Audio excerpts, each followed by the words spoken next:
All right, so for the last 40 years, maybe even longer, we've all been living with this one big assumption, right? That the world's financial system was just going to get more and more connected. Well, that era, it's over. A massive shift is happening right now, and it's not being driven by economics. Nope, it's geopolitics, and it's changing literally everything about how money moves around the planet. So, let's get into it and see how this new financial world is actually taking shape. And, this quote from our source report, it just hits the nail on the head.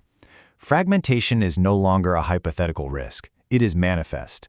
That whole idea of one big, happy, integrated financial network, it's giving way to something totally new, a world of fractures and divides. And let me be clear, this isn't some far-off prediction. It's happening as we speak, right now.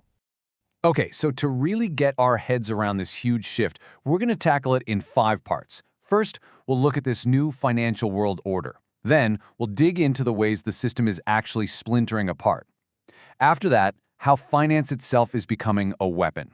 Then we'll cover the global race to build new payment systems. And finally, we'll look at 3 possible futures where all of this might be heading. You see, for decades, the whole system was built on this foundation of cooperation. And the US dollar, that was the anchor holding it all together, no question. But today, well, that foundation has some serious cracks. We're seeing this intense geopolitical rivalry, especially between the US and China, and it's creating these massive fault lines running right through the heart of global finance. And this is the absolute key takeaway. Politics and finance, they're not in separate lanes anymore. Not even close. They've totally merged. Geopolitical strategy is now what's reshaping where investments go, what currencies central banks are holding on to, and even the very tech we all use to buy stuff. So you might be wondering, how is this actually happening, like on the ground? Well, it's not some big dramatic earthquake where everything breaks at once. It's more like a slow splintering process. It's happening through a few key channels, and each one is weakening the very connective tissue that's held the global system together for so long. And that brings us to the key concept for this whole explainer, financial fragmentation. That's the official term for it. And really, all it means is we're moving away from one single interconnected world and towards a new reality of separate and often competing financial zones. Okay, and this is where it gets really interesting because we can map out exactly how this is happening. There are 4 key channels. First up, capital flows. Simply put, money is starting to follow political flags, not just the best financial returns. Second, reserve currencies. You've got central banks all over the world hedging their bets, trying to diversify away from being totally reliant on the US dollar. Third, you've got infrastructure. We're talking about the very plumbing of the financial system, and it's being duplicated by competing powers. And finally, there's technology. We're seeing different rules and standards for things like digital currencies, and it's basically creating these digital walled gardens. So what's the biggest driver forcing all of this fragmentation? Well, a huge part of it is the escalating use of financial sanctions. I mean, these things used to be pretty niche diplomatic tools. Now they're basically weapons of mass economic disruption. And you can really see the escalation here. I mean, think about it. Before the 2000s, sanctions were small, targeted things. After 9/11, they started getting integrated into the banking system to fight terrorism. Then in the 2010s, we saw things get serious with the weaponization of critical infrastructure, like kicking Iran out of SWIFT. But the 2020s, that was a whole new level, freezing the central bank reserves of a G20 country. A G20 country. That sent an absolute shockwave through the entire global system. So the takeaway here is just impossible to ignore. These political moves now have massive, direct financial consequences for everyone. They create what's called structural risk, and it forces not just the sanctioned countries, but even neutral ones, to stop and really rethink where they're putting their money. And what does that do? It speeds up the search for alternatives, which creates this feedback loop that just makes the fragmentation even deeper. And all this weaponization has kicked off a brand new global race, a race to build new financial plumbing. It makes sense, right? If the pipes you're using can be shut off or turned against you, what's the logical thing to do? You build your own.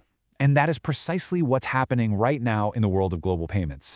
And here you can see the 2 competing blueprints emerging. On one side, you've got SWIFT.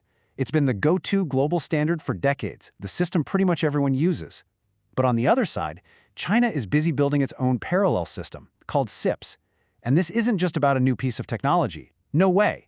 It's a huge statement that the idea of a single, universal network for global money, well, you just can't take that for granted anymore. And at the end of the day, this is the bottom line. The plumbing, that technical, behind-the-scenes stuff that actually makes global finance work, it's not neutral anymore. It's been totally politicized. It is now a key battleground in this new era of great power competition, a truly contested arena of power. Okay, so we've got all these pressures piling up, the rivalry, the sanctions, the competing infrastructure. So the big question is, where does all of this go from here? Well, the source report lays out 3 possible scenarios for what the future could look like. All right, scenario 1. This is the most optimistic one, and it's called managed multipolarity. The idea here is that, yeah, the big powers keep competing, but they're smart enough to pull back from the edge.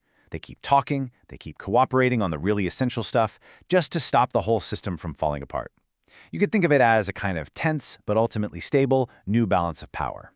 Then we have scenario number 2, and this is the most extreme one, block fragmentation. This is basically a new financial Cold War. The world literally splits into separate, self-contained economic blocks. You'd have a US dollar sphere, maybe a China-led sphere, each with its own currency, its own payment system, its own rules. And the connections between these blocks, they'd be tiny and incredibly risky. And finally, there's the third path, which the report hints is probably the most likely. It's called hybrid integration. Think of this as the messy middle ground. You still get those distinct blocks forming, but they don't completely cut ties. Instead, they keep some selective, practical connections open, maybe using new, neutral tech to build bridges between them. It's a system that can adapt, for sure, but it's also way more complex and a whole lot less predictable. And this table does a great job of laying it all out side by side. Just look at capital flows. In that managed multipolarity world, they're global, but people are hedging their bets. In block fragmentation, they pretty much collapse between the blocks. And in the hybrid model, they're selectively integrated. You can see the risk profile change too, from manageable to severe, all the way to this volatile but buffered state in the hybrid world. It's just a really clear way to see what the trade-offs are for each path. So when you boil it all down, the one thing you really need to take away from this is that the era of a single, neutral, always getting more connected financial system, that's over.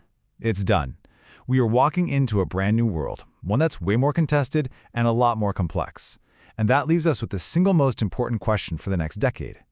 As this old order fractures and breaks apart, who is going to write the rules for the new one?